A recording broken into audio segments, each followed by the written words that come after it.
Good afternoon and welcome back, ladies, gents and Pikachus, to another analysis and breakdown of the Quran of the Muslims. Yes, we're back once again breaking it down verse by verse into factual logical statements in English so that you and I can understand who or what is Allah, what does he mean by the contents of his book here, and more importantly for us as non-believers, how does this affect us in our lives today? So before I get started, as I always do, I would like to tell you now, if you have any questions or doubts as to my factual accuracy, please first buy and read one of these, an Arabic-only Quran, not an English one because they are different, they're not the same writings contained within. Only the Arabic one is the true, accurate words of Allah, and that's the one we are using. So if you want to fact check me, retranslate this one, and once you've done so, you'll recognise everything I'm about to say to you now, or have previously said, is 100% true and accurate of the words of Allah Akbar and what Islam believes today. So, let's carry on where we left off. We were going through Al-NIISA, which is the Book of Women and Children, and we had been roughly going through the indoctrination techniques and patterns which they use upon their children in order to turn them from innocent lambs of children-like innocence and love into horrible, racist, genocidal jihadis who will travel the world killing infidels and recovering the world for Allah's bounty. So, with that in mind, let's carry on. 104. Never be weak when you pursue our enemies. When you suffer in pain, I shall also make them suffer. I will give you hope in that which was hopeless, because Allah is all-knowing. End of verse. So, if we break that down, Allah is still going on about what you're going to be doing when you reach the other countries and you're hiding amongst the Westerners, the infidels, so that you can bring Islam to their country in the cause of his holy jihad. And they had some doubts, or he supposed that they might have some doubts, they might be fearful and they might be cowardly and not commit to this jihad fully. To which he said, you will have nothing if you do that, you'll not be loved, you'll be considered a coward. But if you just forget all that and you carry on with the jihad fearlessly, then you will have an increased wage even when you die. So that's what he's referring to here, because he said, accept those who are weak. So that's what we're going to go through. Now he's saying, never be weak. When you pursue your enemies, don't ever be weak. So even though he said last time, apart from the weak ones, we won't punish them. Now he's saying, but don't ever be weak or you'll be punished. Don't be weak when you pursue our enemies, i.e. the sworn enemies of Allah, the Christians, Jews, apostates, atheists, pagans, everyone else who's not Muslims. When you suffer in pain, I shall also make them suffer. So what he's saying there is Muslims are going to be suffering pain while they're travelling. When they arrive in these other countries and they're away from their families, they're going to feel pain in here, and physical pain too. Poverty, hunger, discrimination, all kinds of things are going to come their way in the service of this. So it's not going to be their own fault. It's going to be Allah's fault. So Allah knows he has to provide them something, otherwise they might start blaming him. So that's why he says, when you suffer in pain, O Muslims, I shall also make them suffer, because he's trying to say the reason you're suffering the pain isn't because of what you're doing. It's not because of Allah. It's them. It's the evil Jews and Christians, the infidels who the jihad is upon. So, when you suffer in pain, O Muslim, even though it's because you're doing this, I, Allah, in the book, shall make them suffer. See what he's doing there? He's linking the pain of the Muslim with the infidel, through hook or by crook, which is mystification, trickery. I will give you hope in that which is hopeless. So, most people, when they go to a new country, and they're a child, they don't know anything, they don't speak the language, and their task is a jihad, which they're not allowed to admit to their committance of, they don't have many friends there, it's going to seem hopeless. It's going to seem hopeless, and there's nothing in here to suggest that they can draw hope from Allah. Allah doesn't offer them hope. So that's why he's saying, I will give you hope in that which is hopeless. So he's not saying he's going to give you hope in your own life generally. He's saying in the hopeless task of committing to the jihad and actually beating a whole country when it's just you and a few others, he's going to give you hope that that task will be completed as long as you obey him. And the reason he's doing this is because Allah's all-knowing. So you better worship, worship, worship. Otherwise, you know what will happen to you. Off with your head, you're dead. That's what this means. So he's shoring up the previous page by saying, take heart, O Muslim, when you're doing this hopeless jihad. It isn't hopeless, I'll make sure of it. And never be weak. That's the main points of 104. And we move on. 105. Surely we did send you claim of this book of truth so that you can judge people in the ways Allah has shown to you. And you will never speak for those who betray of Allah, who is the most wise. End of verse. So, the reason he's saying this is, surely we did send you down the book of truth, this thing, so you can judge people in the ways Allah has shown you. So he hasn't sent Muslims this so they can fairly judge people according to their own experience and their morality. He sends down this book to teach them judgment and morality from Allah. So in their head, his judgment is perfect. Everything he says in here is perfect. And everything outside of that is a great sin, remember. And they are not allowed to judge through their own means. They're not allowed to have their own codes of morality. They're not allowed to learn from their own experience unless Allah has told them to in here. So the reason he's saying that is so Muslims know while they're off on the jihad, if they feel bad, ignore it. If they want to be generous to people or make friends with the infidels, don't. And the reason is, the only reason you're alive, O Muslim, and in the other country at all, is in service of Allah's jihad, his causes. And that is why he's saying, this is going to be your guide for morality, not your life, not your parents, not you, not anything else, Allah. And then he quantifies that by saying, and you will never speak for those who betray of Allah. So never side with an infidel, even if they're in the right. So if you see an infidel getting attacked in the street, then you just let it go because you want them dead anyway. If a law comes out which supports the infidel against your causes, which are Allah's cause of the jihad, you ignore it, you don't apply it. And the reason why is because these are all betrayals of Allah. Because remember, Allah said he actually owns East and West. The whole world is owned by Allah. And those pesky Jews and Christians, those infidels, have stolen it. That's why they have it in their possession, along with all their money. That is why the jihad is on. They're at war with you because they've stolen all that stuff. And they're insulting your prophet by not obeying Allah. And that's why everything they do in their lives, because it's outside of here, is seen as sedition, which is the great betrayal of Allah in which he talks of here. And that's why he says at the end, the reason this is good is because Allah's the most wise. So Allah already knows all this is going to happen. That's why he sent you, O Muslim child. You're like a prophet of Islam. You're like an apostle of Islam. He's trying to build the child's mindset against the infidel, at the same time as blaming the infidel for the pain that he has put upon that child. He's separated him from his family, sent him to a life of war, taken him away from his peaceful country, restricted him from playing computer games, listening to music, eating certain types of food and having friends in his own country that he now lives in. And he has said, your life goal is jihad, otherwise you're dead. So he's blaming all that on the infidel, and he's saying, take heart, be hopeful if you're doing that you will complete it, not in anything else. And the reason is because Allah is most wise. That's what this means. And we move on. So a short verse now, 106. Then ask forgiveness, but only from Allah. Surely you will find it after, because Allah is oft forgiving and the most merciful. End of verse. So a little tiny short verse here, so it's fairly easy to understand what he's doing. He's saying after you've done all this horrible stuff, people are going to be judging you. You're going to feel bad. You're lying, you're scheming, you're doing all the things which Allah has said are actually bad. You're doing the things that he says the infidel does. That's why you hate them, remember, O Muslim child. You're now doing all that stuff. But Allah's wise, he's telling you to do it. Don't betray Allah. If you don't do it, you'll be betraying Allah. So do all the stuff you think is horrible and nasty, but it's okay because Allah has told you it is. Then ask forgiveness from Allah. So even though you're doing it to these guys, and you're doing it against your own soul, Allah's the one who needs to forgive you. Not them, not you, Allah. Because you don't have free will. You don't have your own morality and your own soul. It doesn't belong to you. You're a slave of Allah. You're in surrender to Islam. And that means when you need to be forgiven, which is all the time, Allah is the guy that you want to be forgiven from.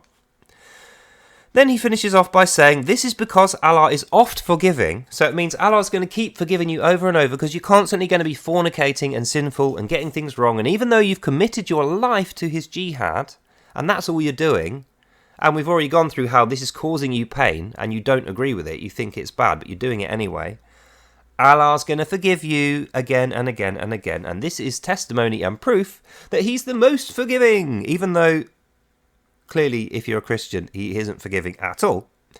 And he says he's the most merciful. So what he's saying there is, at the end of your troubles and pain, once you've been forgiven, He might grant you mercy. You might have a day off here or there. But he doesn't detail that in the language, so we don't know for sure whether that's what it means. That's my interpretation, which is somewhat generous, you might say. So that's what that means, and we move on. 107. And you shall never dispute on behalf of these betrayers. They only betray themselves. They are sinful and treacherous, and Allah does not trust them at all. End of verse. Oh, that's funny, isn't it? So, he's moving the goalposts a little bit here, but I mean, it's Allah's book. If you don't believe me, buy it and read it. We're going through what Allah says. This is not, I'll tell you if I'm adding an interpretation like I just did a minute ago. This is what Allah is actually saying. And you shall never dispute on behalf of these betrayers. So what that means is, if you accidentally overstep and you do something horrible to an infidel, which Allah hasn't commanded you to do, you add your grievances or your own rage, it's fine. You don't dispute that on their behalf. You'd only dispute that if it was another Muslim. Say if you got unfairly angry at another Muslim, or you did something bad, or you stole, or you swore against another Muslim. Then you would interject on their behalf and you'd ask Allah for forgiveness. But because it's a betrayer, i.e. a betrayer of Islam, an infidel who doesn't obey Allah, that's the main thing. Because it's them, you shall never dispute on their behalf. We don't care what happens to them. They're supposed to be dead. And then he makes sure this is what he means by saying, they are sinful and treacherous. So sinful means they have bad hearts. Everything they do is going to be bad. Their effect upon you and the world and their own lives is bad. And they are treacherous. So they are scheming against you. They're going to lie to you. They're trying to deceive you. They're trying to seduce you out of goodness into their bad, evil ways. Of being peaceful, not being at the jihad. And Allah does not trust them. Now it's interesting that he specifies Allah does not trust them.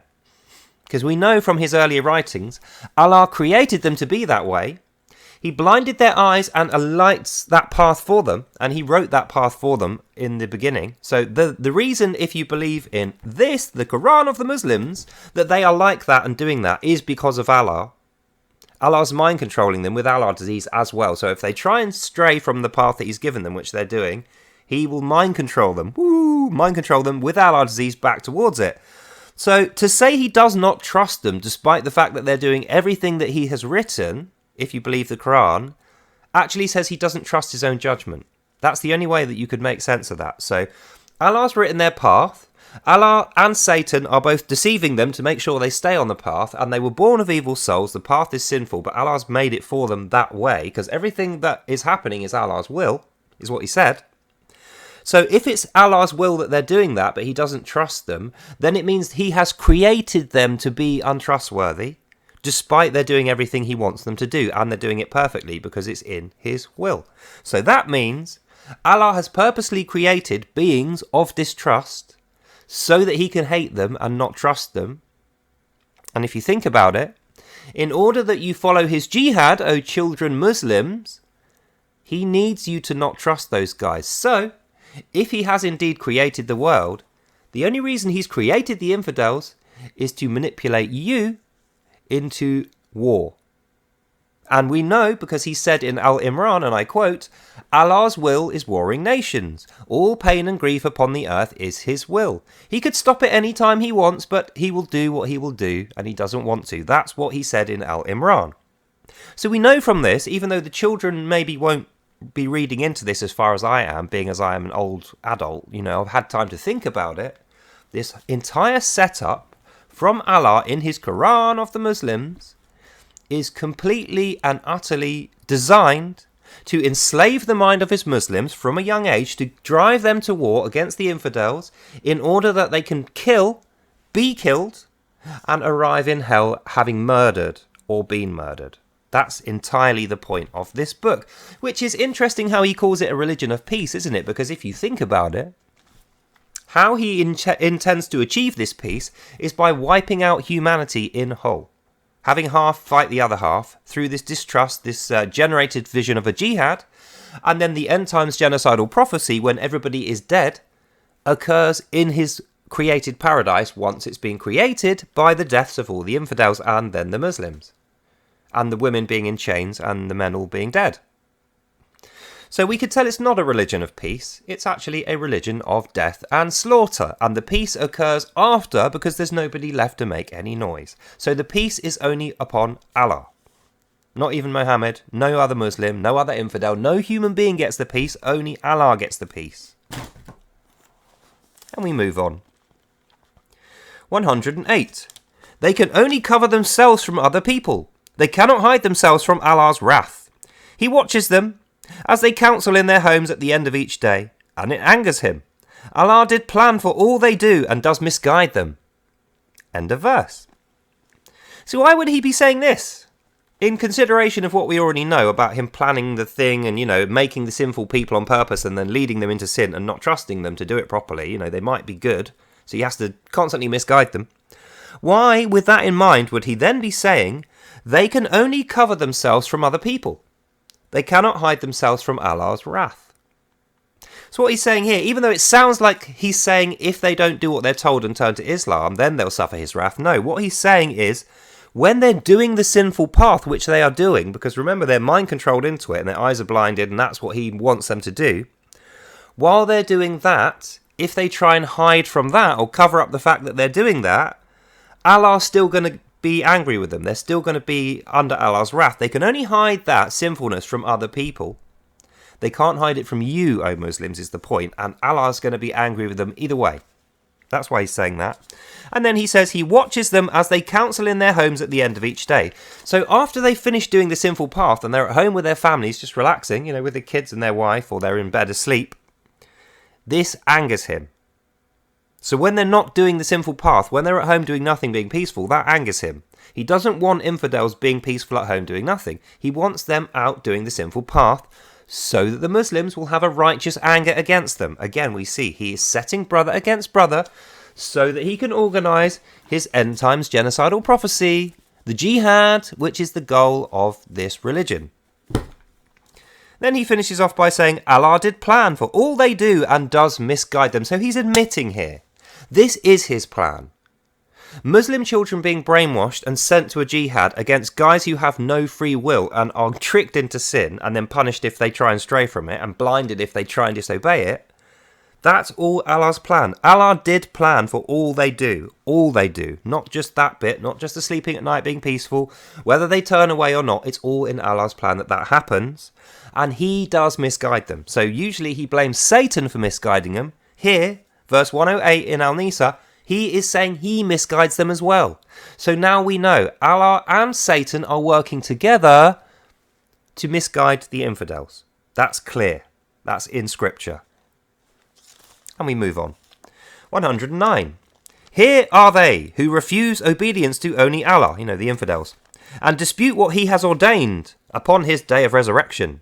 None shall intercede for them with Allah, nor be a guardian for them on their judgment. End of verse. So we're going through, if we break this down, the punishments that the infidels will receive. And we know, because he just said a minute ago, there's no way out. They are definitely 100% going to receive this punishment. Whether they turn to Islam, whether they stay what they're doing, whether they're Christians, apostates, Jews, whatever. Because they're not Arab Muslims obediently following Islam all the time, Allah didn't write that path for them. Because he didn't write that path for them, they were born of evil souls. And that means they are going to be punished no matter what they do. And the reason is, here are they. Like Allah's saying, these guys here, these ones, these white guys and these Western guys, here they are. And the reason he's saying that is because he knows they're not ever going to change, because he wrote their path for them. And he's saying they refuse obedience to Allah because they won't willingly do the sinful path and then die. They won't be slaves like the Israelites wouldn't. The Israelites didn't want to be slaves of Egypt. That was their big sin. They should have just accepted it and worshipped Allah, but they didn't. So he prophesied the end of Israel and the coming jihad, which is now. Now he's extended that to the infidels, which is like everyone who's not a Muslim. So he's saying their refusal to obey only Allah and dispute what he has ordained, i.e. this, they dispute this, they don't follow this and believe it. Because of that, he shall make sure no one helps them. Nobody shall intercede for them upon the day of judgment. So what that means is, he's going to make every other country and every other person on earth hate them by whatever means he has available to him, lies, threats, false accusations, trickery, deceit, all the things that he says he's good at. Remember, he's the greatest deceiver, the tricker of trickers, the master of all trickers. So that's what he's talking about here. He's saying, none shall intercede for them with Allah. Like, he won't listen to anyone. If you try and defend these guys, he'll just say, no, screw you, I'm going to punish them. And the reason he's doing this is because he wants you to get to that judgment day, which only occurs when the end times genocidal prophecy is fulfilled and the jihad is complete and all the infidels are dead.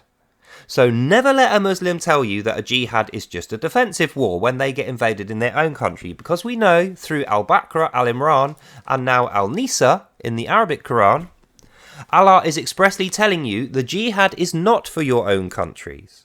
The jihad is for invading other countries who are sinful, and you're at war with them because they're refusing Allah's worship. That means they're at war with Allah because they won't bow to him. And that means he has ordained that that will happen. He wrote that as their path. That means you have to go and kill them so that his paradise can be created, and then you can get your virgins, O Muslim children. That's what this means.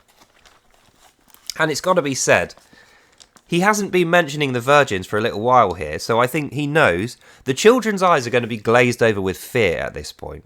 They're going to be taking all this into their little immature childlike minds, and they're just going to be thinking, their heart's going to be racing. They're going to be thinking about violence the whole time through this, because it's a scary thought for a kid to have to go to a foreign country and kill people who you've never met. Whether you're doing it righteously or not, Allah has not validated the fact that they're going to be terrified, apart from to say, never be weak when you pursue your enemies or you'll suffer in pain. That was the first bit. So that's what that means, and we move on. 110. For whomsoever refuses Allah does commit great evil, and must repent of it and beg for Allah's forgiveness, so that they might retrieve it. And when you do, you will find Allah most merciful. End of verse. So this is for his Muslims. This isn't talking to the infidels. The infidels, there's no point in them begging for Allah's forgiveness, because as we know, he's preordained their path and they can never change it. There's no free will for them to turn good. He created them that way.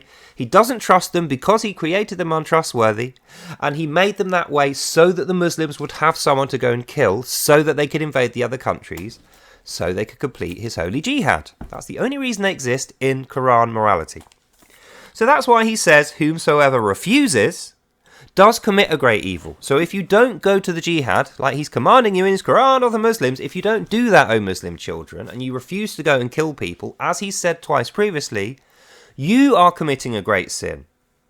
Just by not doing that. Just by staying at home as you age, not doing a jihad, not doing the Mecca pilgrimage and then stealing and killing people on the way back, not tricking the infidel, not spreading the obedience of only Allah in these infidel countries. By not doing that, you are committing a great sin, and you will be punished the same as they will. So if you don't want to be punished like that, and you want your great bounty, your increased wage and your 72 virgins, and you want your family and Allah, most importantly, to love you and not be alone and be safe, get on with the jihad. There's infidels over there that need you to kill them. That's what this means. And then we move on to the last verse of today's reading, 111. He who earns this sin deserves the judgment of Allah, and does earn it fully against himself, for Allah was watching and saw all they did plan and do. End of verse, end of reading. So, why is he now, at the very end of the page, turning back towards his Muslims and speaking to them in the same angry tone as he previously was the infidels? It's because he wants the last word of this page to be, to his children Muslims, I will be angry with you if you don't do what I tell you. That's what the message is here. For whomsoever refuses Allah does commit a great evil. That's Muslims he's talking to there. So the great evil of refusing his obedience and his commands, not being his willing slave, is punishable in the same way as being a normal infidel. Even though you weren't born like that, you'll become one. Even though he's preordained everything, you can make yourself into an infidel by not following his commands, even though that should be impossible. And then the last thing he says is, if you do that, you earn this sin yourself, and you're deserving of Allah's judgment. So at the moment, you're not deserving of Allah's judgment, even though they are. So the predestination only seems to affect infidels. You have a choice, is what he's saying now, even though previously he said you didn't. So it kind of messes up his little theory that he did preordain everything and he wrote every man's path. Because surely, if every man's path is written the same like you claimed, Allah, then everyone would be deserving of your judgment. Muslims would get your good judgment. Infidels would get your bad judgment. And you wouldn't need to send one against the other. But that's what we see here. You are sending one against the other, and then you are making sure that your Muslim children are too afraid to oppose you and use their hearts and their free will to say, no, I actually want to be at peace. I don't want to kill these guys. And you do this by saying, he who disobeys me earns that great sin themselves, and the judgment of Allah will be theirs. For Allah was watching and saw all that they did plan and do. So Allah's actually saying, I'm in your head, O children, and watching you. I see and know all things. Don't even think about it. That's what he's saying. He's saying, I see what you plan. I can read your mind. I can see your thoughts. Even when you have a thought, oh, I'm really reluctant to do this, you're being hesitant, which was described in the previous episodes, and you know what happens to hesitant Muslims. They are considered to be weak. Weakness is disobedience, and as we know from line 104, never be weak when you pursue your enemies. Otherwise you'll be punished. So in summary, this is just more of the same emotional and economic manipulation of the Muslims, whom they will try to deny when we bring this to them. They'll say, oh no, we've got another Quran which doesn't have that in there. Those words were pulled out to make it seem nicer. Or, we don't want to kill you, we're just defending ourselves. But we can see from the truth of the world, this is not the case. Nobody is invading Islamic countries. When was the last time an Islamic country got invaded apart from by other Islam people? Never. It does not happen. So we know that's a lie. And from our reading of Al-NIISA and Allah's own word in Arabic only, we know that the Jihad is an offensive. It is a stealth war against all other countries with the intent of killing everyone who is an infidel and recovering Allah's bounty and installing an Islamic government where only Allah can be worshipped, no other cultures or faiths can exist. And the way he's going to do this is by getting in the minds of the children early and making sure they are fearful and that they think they're not going to get any reward unless they do it. But if they do it, they'll get a great reward, and even if they die, especially if they die and become a martyr, they will be rewarded with a paradise garden and 72 buxom virgins. And I want you to really think that through. Why would the ultimate reward in heaven be specifically virgins? 72 of them. Who does that appeal to? Who could possibly find that appealing? Going to a paradise garden after being martyred in death, and then therein finding a lot of money and 72 willing robotic slave virgins who are your belongings. Think about that.